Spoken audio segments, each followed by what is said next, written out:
Hotman Paris juga menyinggung tentang kehidupan keluarga Hotma Sitompul. Hubungan Hotman Paris dan Hotma Sitompul memang kurang baik.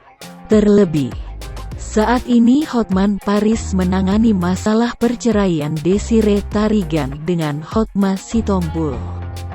Kabar kemunculan Rosmawati Ginting yang mengaku sebagai istri pertama Hotma Sitompul membuat Hotman Paris berkomentar.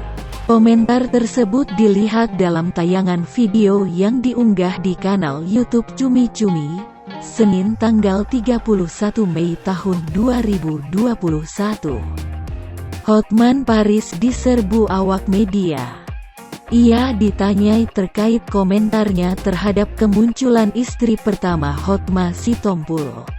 Pengacara kondang itu langsung menyatakan ia tidak ingin berkomentar lebih sebab hal itu tidak ada kaitannya dengan dirinya. Namun, Hotman Paris sempat memberikan pesan terkait memilih pengacara yang menyayangi perkara. Pesan tersebut seperti menyinggung Hotma Sitompul. Hotman Paris menekankan harus memilih pengacara dengan menilai terlebih dahulu kehidupan